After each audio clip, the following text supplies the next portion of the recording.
Una cárcel hecha para 2.500 personas, que es Bellavista como tal, y con más de 8.000 presos en estos momentos. Tiene que llegar la gente convulsionando o algo así por el estilo para que les presten pues la atención debida y los atiendan inmediatamente. Las carnes en muchas ocasiones, ustedes no van a creer, tenían un color verdoso ya, o sea, carne ya que sinceramente tenía que botar. No, se vive indignamente, totalmente indigno. Todo el tiempo estábamos recibiendo noticias de extorsiones hechas desde la prisión, homicidios ordenados desde allí. Y le cuento que si yo vuelvo a la cárcel, no, se me acaban las ganas de luchar, pues.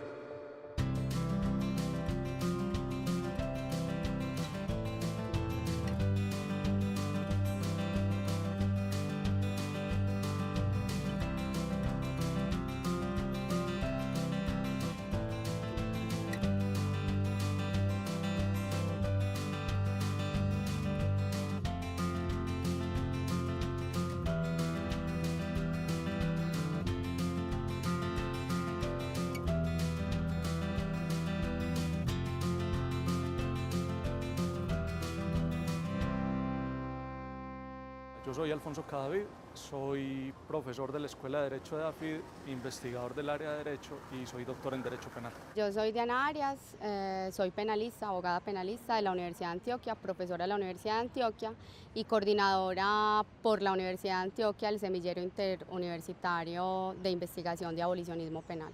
Mi nombre es Ferney Hernández, soy comerciante de tiempo completo, es policía judicial. Mi nombre es Karen Muñoz, tengo 21 años, estudio Derecho.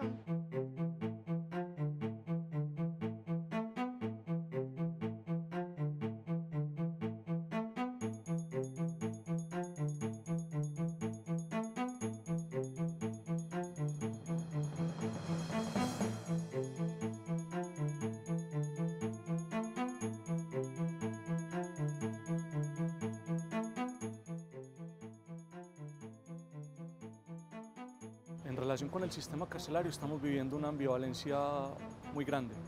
Y una ambivalencia muy grande porque hay una confianza muy grande en la cárcel como una forma de castigo para solucionar problemas sociales, pero al mismo tiempo hay una gran conciencia acerca de la indignidad del trato al que son sometidas las personas que están recluidas en las prisiones. La cárcel no logra ese cometido de no desocializar. Las personas llegan allá a veces por un primer delito y salen con contactos para ejercer esa profesión de una manera, digamos, con más relevancia. O sea, la cárcel es criminógena, lo que hace es reproducir la criminalidad. Unos de ustedes tenían la misión de pensar a quién habían castigado y otros quiénes habían sido castigados.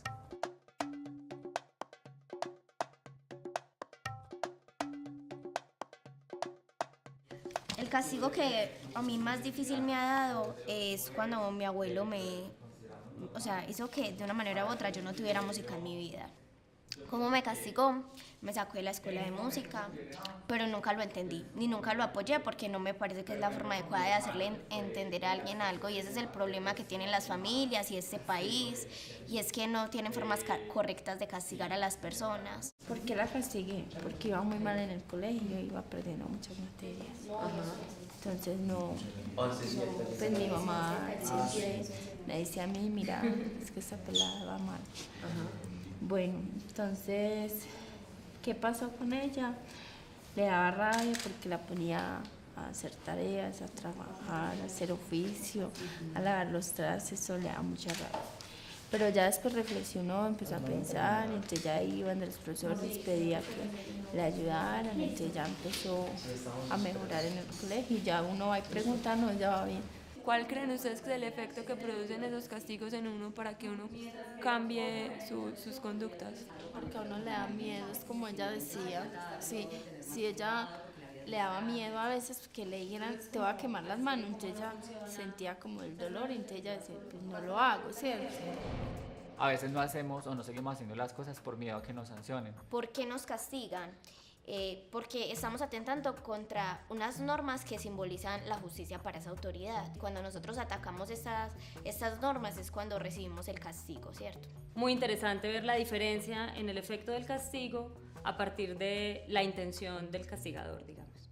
El abolicionismo le critica mucho al derecho penal es que es supremamente miope y que juzga a un individuo por un acto de un momento y de un lugar específico y ahí lo juzga como el bueno o el malo. Hay países donde hay buenas prisiones, ¿cierto? O sea, en Colombia no, pero hay otros países donde eso existe. Cada caso, en la medida que obedece a situaciones distintas, debe ser tratado y no castigado, pero sí tratado de manera distinta. Para mí, una persona que se meta a un grupo armado es un bruto. Yo quiero que con una cárcel realmente él pague allá adentro y sepa valorar la libertad y todas pues, las cosas que uno tiene derecho, que valore eso allá adentro.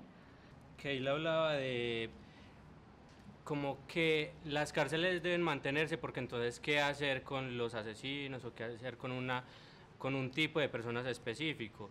Yo creo que esa es una de las principales críticas que el abolicionismo penal y el abolicionismo del castigo le hace, por ejemplo, al sistema penal, y es que toman todos los casos como iguales, es decir, los homicidas, los abusadores, y generalizan. Yo creo que uno pudiera entender que la pena es un elemento, es un recurso al que ojalá pudiéramos llegar a prescindir, pero que en este momento pudiera ser una necesidad amarga para contener determinadas formas de conflictividad social que no encontramos otra forma de solucionar. La prisión no se puede eliminar mientras la cultura de fondo no cambie. Las condiciones de vida de los reclusos en las cárceles de Colombia son condiciones de vida indignas. Ferney tenía una misión especial para hoy. Él nos va a contar cuál fue el peor día de su vida en una cárcel.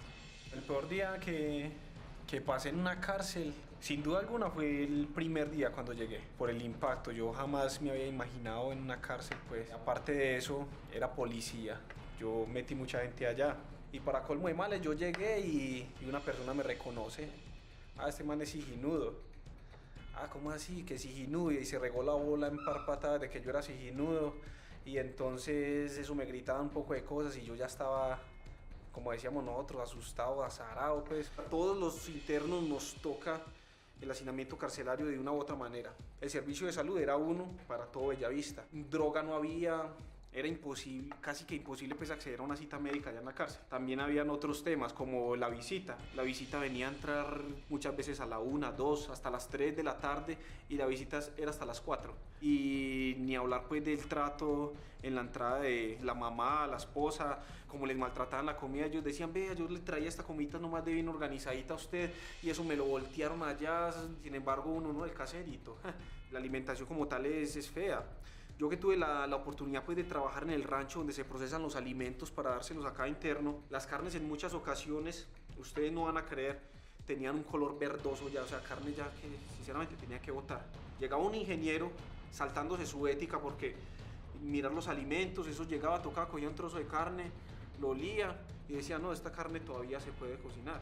Tanto era el pecado que mantenía la firma que cada vez que llegaba un ente de control a la cárcel, me mandaban a mí, que era el encargado de la cava, a sacar la carne que estaba así ya mala y la íbamos a botar en un container de basura inmediatamente. Los guardias, sin la ayuda de los internos que lideran en cada patio, no son capaces de controlar la cárcel. Y las personas allá van a aprender a delinquir, porque créame que consejeros para hacer delitos es lo que hay allá. Yo quiero que Karen les cuente pues como cuál es su relación con la cárcel, por qué ella está cercana al tema de la cárcel. Mi papá estuvo pues 8 años en la cárcel. Pues mi papá lo cuenta desde la experiencia que estuvo allá, pero igual para las personas que quedan afuera también es muy duro. Y más que por ejemplo nosotros éramos tantos hermanitos, pues él no quería que fuéramos, ni siquiera tenía fotos de nosotras, porque él decía que allá eran muy morbosos.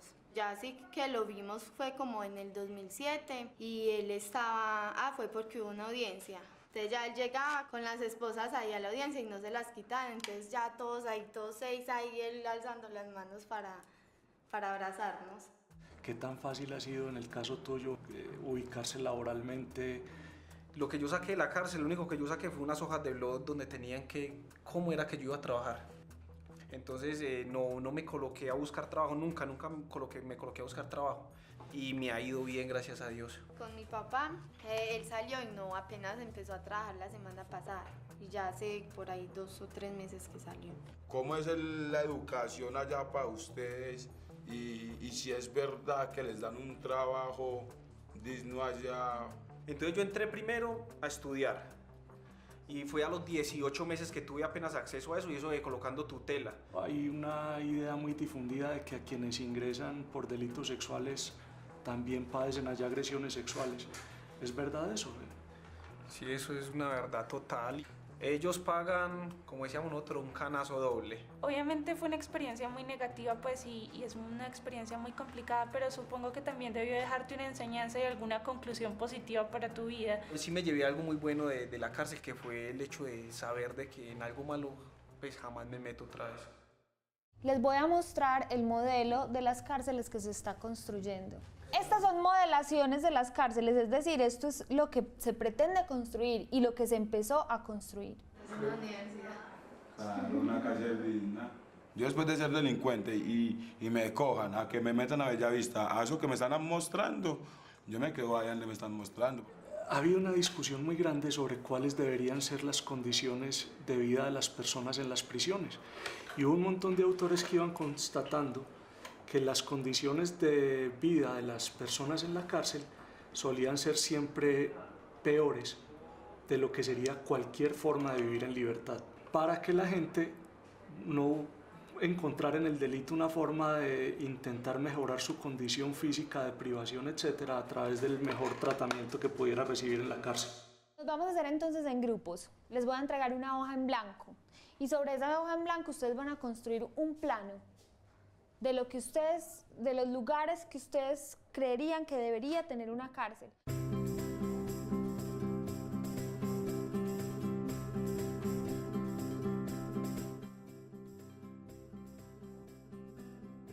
Las cárceles buscan resocializar, que una persona pague por un delito, por una violación a la ley, pero eso no significa pues que todos sus derechos sean vulnerados. El sistema de cárcel que yo conozco, que es el que tiene mi país, para mí no es el correcto, porque tenemos que pensar en cómo vamos a castigar a los que cometen delitos, porque no pensamos en estrategias para prevenir tanta delincuencia.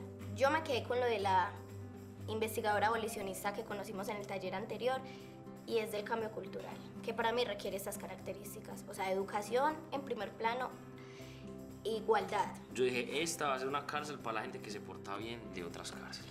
¿Yo en qué pensé? Primero también en la zona verde así grande, en la mitad, un polideportivo que tenga pues como para hacer varios deportes y un lugar de estudios. Si las condiciones para las personas son ideales en una cárcel, entonces, ¿en qué medida la cárcel sí sería un castigo? Si incluso la cárcel podría mejorarle la condición de vida a las personas. El hecho de que vos ya no tengas tu libertad y tu sentimiento como ser humano ya, o sea, ese ya yo diría que es el castigo más grande. A como está Bellavista en ese momentico, para uno caer con lo que me han contado y las experiencias que han vivido mis amigos, para mí yo creo que yo me muero en vida ya. Las cárceles son unas instituciones muy voraces. Es decir, si seguimos abriendo cárceles, siempre se van a llenar. Creo que habría que empezar a pensar en un modelo de sociedad distinto, que mientras lo vamos construyendo, entienda que a los reclusos en general los estamos sometiendo a unos tratos indignos. La denigración del ser porque cometió algo, no sabemos qué tan grave, pero yo creo que muchas veces ese algo se pudo prevenir. Tristemente es un reflejo pues de lo que mencionábamos ahora, de cómo una sociedad que está enferma de raíz condena, castiga algo de lo cual igualmente ha sido culpable. Es un cambio social enorme, antes que pensar en cómo construir una cárcel. Es en serio métodos preventivos, mucha educación, igualdad de oportunidades para las personas. La cárcel es la última opción que se debe tener y en este momento es la primera opción que hay. Sí, gran parte de los problemas que se están presentando tienen que ver con el hacinamiento carcelario. Básicamente hay que abrir más generosamente las puertas de salida y ser mucho más escrupulosos con el ingreso de las personas a la cárcel, porque se está haciendo un ejercicio desmedido de la pena de prisión y desproporcionado por la cuantía de las penas que se les están imponiendo a las personas. Cuando uno empieza a mirar al otro como una persona, como un ciudadano titular de derechos, por más graves que llegaran a ser los delitos que hubiera cometido, se da cuenta que el régimen de sanciones que se les está imponiendo a los ciudadanos en las prisiones de Colombia es totalmente indigno en efecto. Yo creo que la cárcel es para casos extremos, pues como algo muy radical, algo que de verdad fue muy fuerte, ¿cierto? Pero no para todos. Yo creo que hay otras soluciones. Comprendo perfectamente esas posiciones, no las comparto y me gustaría que si fuésemos como sociedad a plantear este debate, pasáramos por esa pregunta. Si cometemos un delito, ¿estamos dispuestos a soportar esas consecuencias? Creo que es una pregunta clave para seguir defendiendo la prisión o su abolición. Más de hacer un trabajo como comunitario a nivel de estudios académico, más que de encierro y de exponer a estas personas a situaciones pues donde lo único que hacen es volverse en unas fieras enjauladas.